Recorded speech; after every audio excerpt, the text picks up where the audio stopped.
You open Amazon to buy one charger. 10 minutes later, you've added a phone case, a pair of headphones, and something called a mini desk vacuum you didn't know existed 5 minutes ago. You didn't plan any of this. Nobody forced you. And yet, here you are, checking out. So here's the question nobody really asks. Why are smart, careful, financially responsible people keep buying things they never intended to buy? Is it really you making that decision, or is something else making it for you?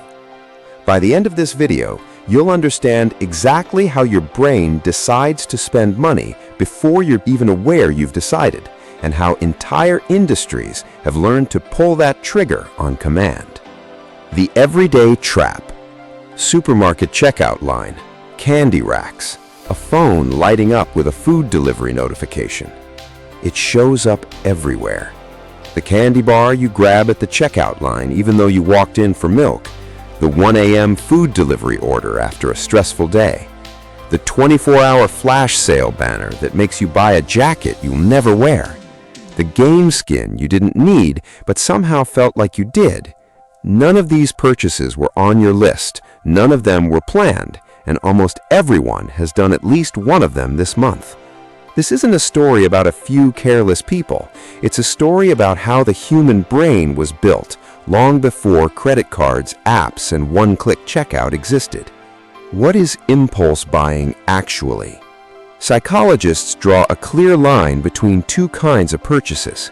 A planned purchase starts with a need, moves through comparison, and ends in a decision.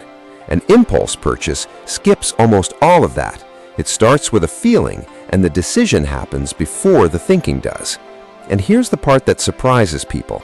Impulse buying isn't primarily a willpower problem.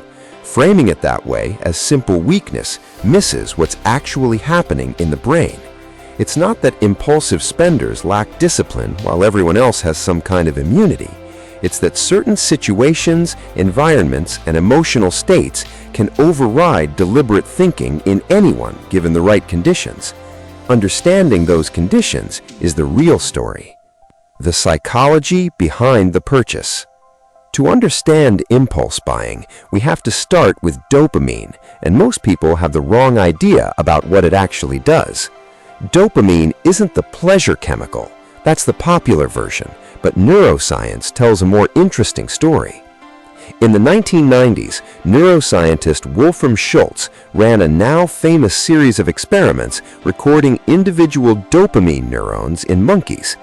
He expected dopamine to fire when the animals received a reward, like a squirt of juice, but as the monkeys learned to predict the reward, associating it with a cue like a light or a tone, something shifted. The dopamine no longer fired at the reward itself. It fired at the prediction of the reward. And when an expected reward didn't arrive, dopamine activity actually dropped below normal. That single discovery explains a huge amount of modern shopping behavior. The dopamine spike doesn't happen when the package arrives at your door. It happens earlier, when you spot the deal, when the countdown timer starts ticking, when you imagine owning the thing.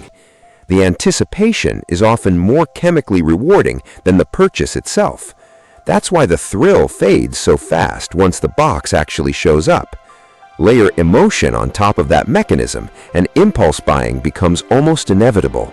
Stress, boredom, loneliness, and sadness all push people toward quick, low-effort rewards, and shopping is one of the fastest, most accessible ones available.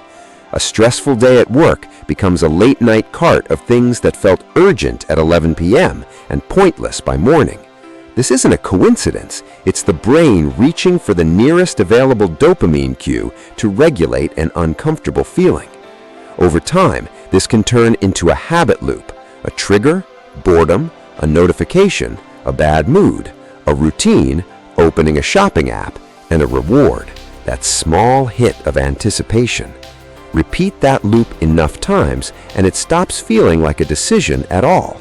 It starts to feel automatic. The hidden rules of decision-making. But dopamine only explains part of the story. The rest comes from behavioral economics, the study of how real people make decisions that don't always follow logical rationale. A few biases matter most here. Scarcity makes things feel more valuable simply because they seem limited. Only two left doesn't just inform you, it pressures you. Social proof makes us trust a decision more when we see other people making it. 500 people bought this today, quiets our doubts.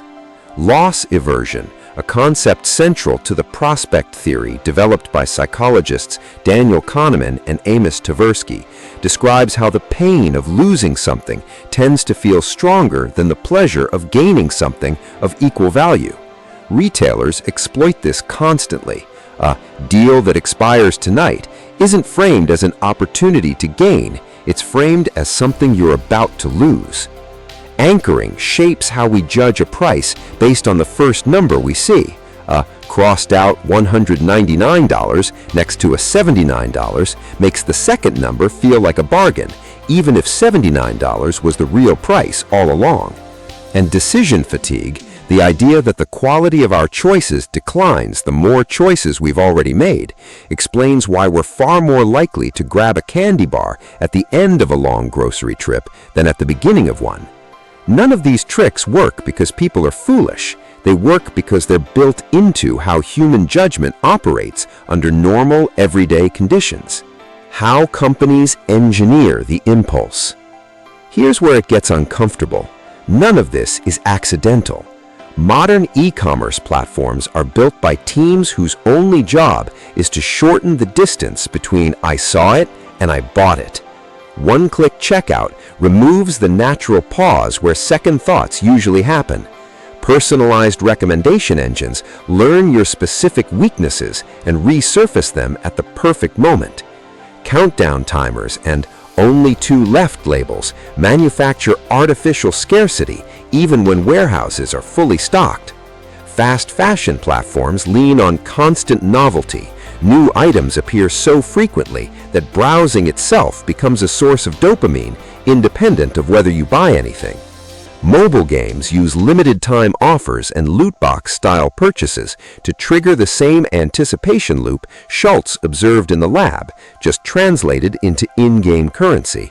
Fast food chains design menu boards and drive-through prompts around suggestive upselling. Would you like to make that a meal?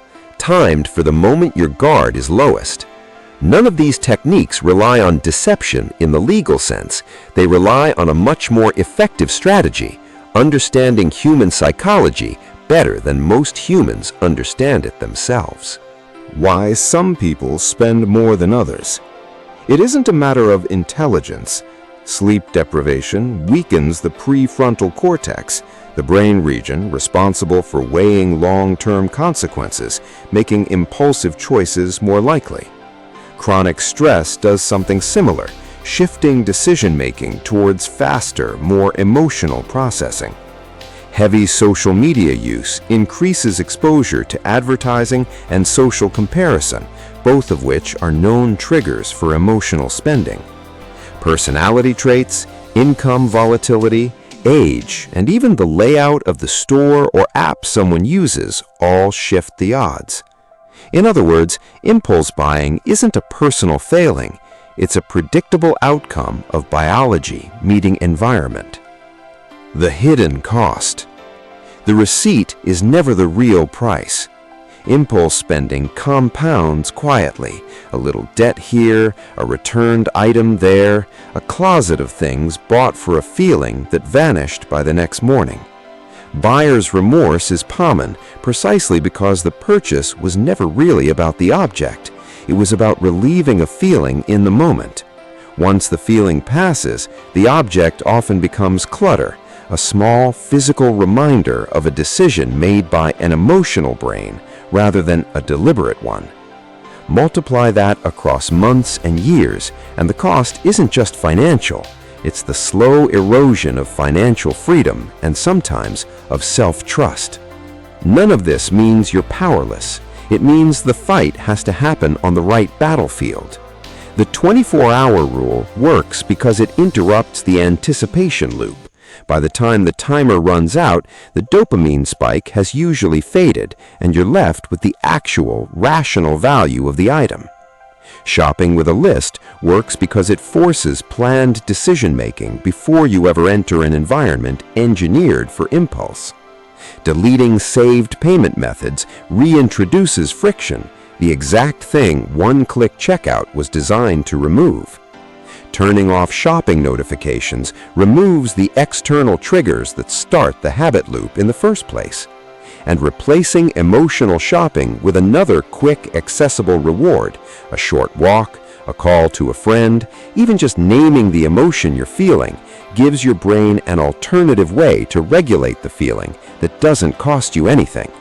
None of these are magic. They work because they target the actual mechanism, anticipation, friction, and emotional regulation, instead of relying on willpower alone. The biggest battle isn't between you and your wallet. It's between your emotional brain and your rational one, and companies have spent decades and billions of dollars learning exactly how to tip that balance in their favor. The moment you understand their psychology, you start making your own decisions again. So next time you feel that pull, that countdown, that only 2 left, that irresistible add to cart button, pause for just 30 seconds and ask yourself one question.